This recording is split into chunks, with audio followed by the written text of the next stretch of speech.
Hi, my name is Kristen Verderami. I run Global Government Relations for NetApp, and in my role at NetApp, I have the great pleasure to work with a lot of senior women around the world, and that is what this STEMinist series is all about.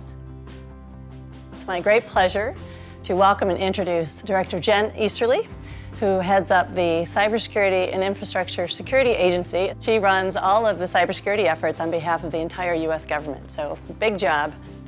And I also have with us today our NetApp Chief Security Officer, Mignona Coates, today. Awesome to be here. I'd like to start out by giving a little bit of our backgrounds in cyber. Let's hear about your journey, Jen. So I started out in the Army, grew up in the U.S. Army, went to West Point, was in for 21 years, was an intel officer.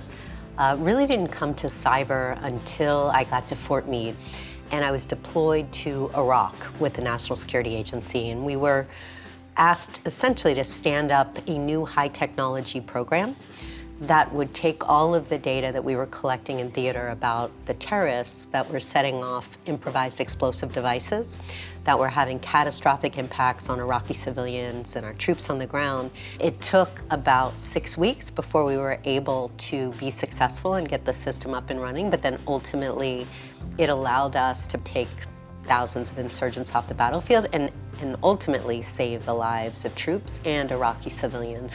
I really just had a total passion for how you use technology, how you use cyber to be able to solve the toughest problems in the world.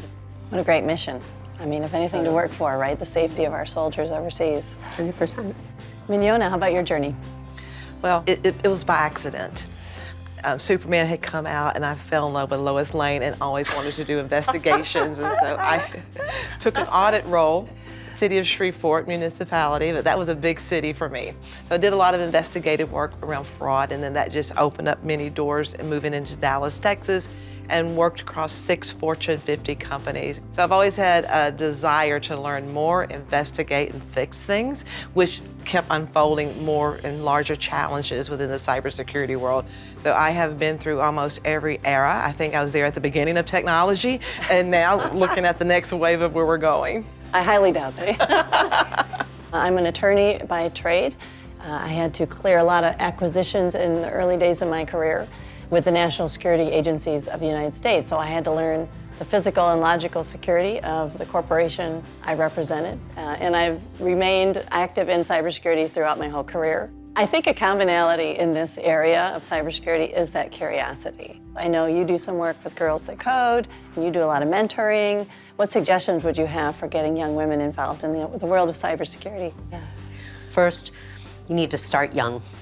We work with the Girl Scouts, we work with Girls Who Code, we work with women in cybersecurity. I spend a lot of time traveling around and talking to young women about the different pathways to get into cybersecurity. It's not all hacking or coding. What you need is curiosity. Yeah. I agree. For us, it's part of our corporate culture. We support the HBCU Partnership Challenge in Congress. There's all sorts of really cool things we do that move our NetApp ball forward. One of the reasons I came to NetApp is because we have corporate values that we actually live by. Let's close with one thing that maybe has happened to you in your career. What would you say is kind of a turning point or something that happened that really stood out to you?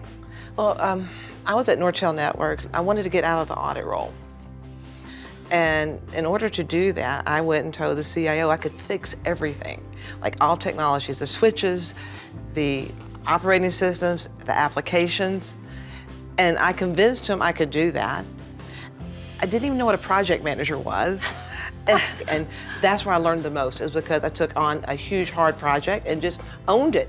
I didn't care about men, women, anything. I just owned it. Yeah, you just stepped forward. I love it.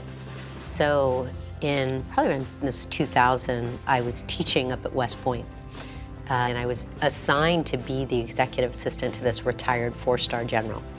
Guy called Barry McCaffrey. He's very famous, badly wounded in Vietnam, and highly, highly decorated. But he had this reputation of being super mean and super profane. People would brief this guy, and like literally they would faint. He was so mean. At one point he sits me down, and he's like, "Jen, I need to give you some advice." I was like, "Fantastic, I'm gonna get advice on how to be a 4-star general." So he sits down and he says to me, "Jen, you need to get married and have children." Oh my gosh. And Not what you expected. And no, it was not what I expected. I was like, what? And so we talked about it, and he was saying, you can be a 4-star general, you can be a highly successful officer, you can do anything, but you can also be very happily married and be a mom. And interestingly, about 2 years later, I was engaged, and 2.5 years later, I was a mom, which is the best decision I never made. And so, because I think a lot of women worry that if they're going to be successful, they can't take time out and do the things that you get the most out of life and being with friends and family. Agreed. Well, you ladies are fabulous. I can't believe you're spending time with us. I'm so happy and grateful to be working with you guys on a day-to-day basis. I'm very grateful for that and grateful for all you do for this country.